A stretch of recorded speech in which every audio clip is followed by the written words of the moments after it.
Okay, so it's December the 2nd, and it's always a very big moment when you finally get the garden planted for the spring. It's a big job from sort of through September, October and November, and today I'm finally get around to making my compost heap, and also I've started emptying my solar dryer, which I've been ignoring for a few weeks. So I've just taken out of the solar dryer those 2 green jars on the end, powdered parsley leaves, which were pulled out so I could plant my beans, and they were really going to seed, and they should have, normally I'd put them on the compost heap, but this year I've saved it for my soup stock. And next to that, the whitish looking strandy things are leek roots. So when I harvest leeks or garlic, I cut the roots off, wash them, dry them, and then I've got them there to throw in the broth pot. Nutrition and flavour. And next to that is a jar of dried celery, which is also celery that was starting to go up to seed, and I need to take it out to plant the next crop. So I've now got celery as well for my broth pot. On the left I've got kaffir lime leaves. I'm harvesting those from the little bush I'm growing in the greenhouse.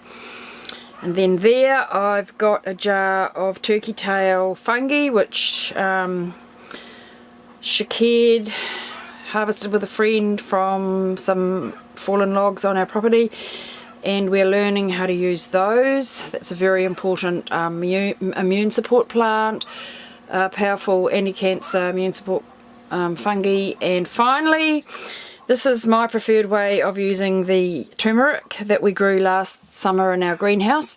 So I'm grating it on the fine grate, and I'm fermenting it with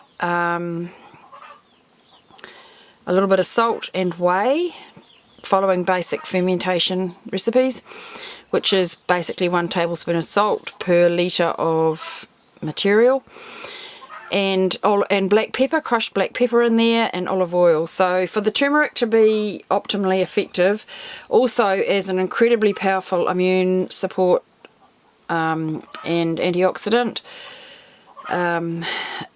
it needs to be eaten with black pepper. So fermenting it with black pepper, I reckon, will be even better. And it also needs to be taken with oil, so the high quality olive oil is already in there. So that's a little glimpse of what's actually just coming out of my dryer at the moment, apart from the turmeric. And we've also just recently bottled a lot of vinegar. There's quite a few jars of vinegar in there. We're eating the olives that we pickled last autumn. They're amazing. We still got lots of oat straw for tea, and I've got lots of lard in there, which I always keep that. Flaxseed, which we grind and have in the mornings, and lots of dried beans. But a lot of our fruit jars are emptying out, and the fruit season's just beginning. It's also time to harvest elderberry flowers to making elderflower lemonade, and drying them for the winter. So yep, it's all a continuing process, and adding these kinds of things on to what we're already doing in the veggie garden and the orchard really make a big difference to our ability to be self-reliant and keep ourselves healthy. But for me, the most exciting part is they just connect us all more and more to the environment and the ecology that we live in, and which there's a very powerful feeling that comes with that of communication between our bodies and the earth and our ecosystem.